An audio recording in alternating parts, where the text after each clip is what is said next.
crianças, tudo bem com vocês? Hoje nós vamos falar sobre uma coisa muito importante, sobre a alimentação. A televisão precisa de energia elétrica para funcionar. O celular precisa de bateria para funcionar.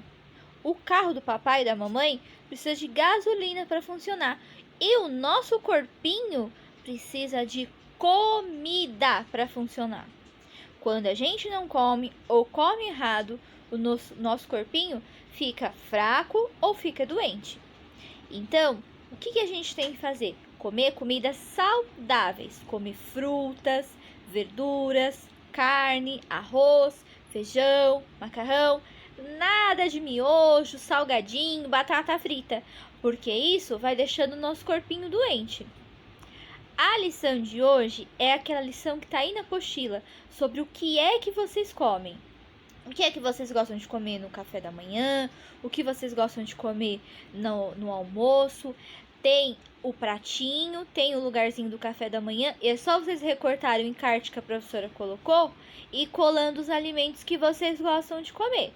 Eu quero ver só comida saudável nesse pratinho, tá bom?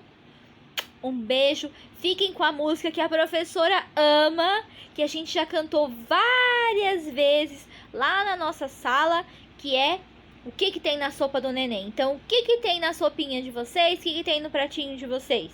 Quero saber, tá bom? Um beijo enorme pra vocês, a Pro tá morrendo de saudade.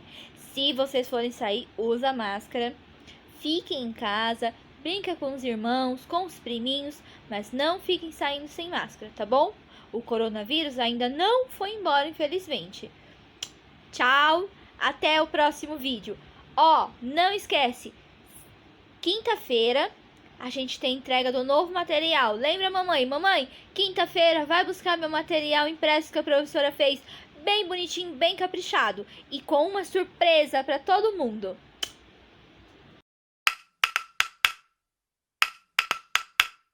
Que tem na sopa do neném?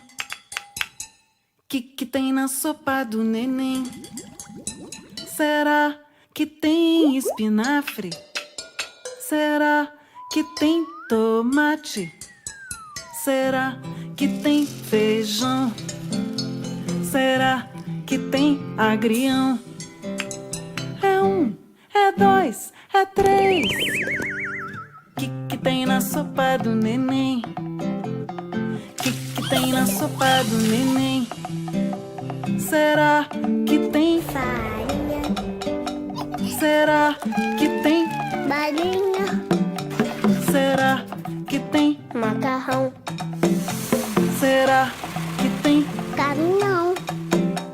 É um, é dois, é três. Que tem na sopa do neném?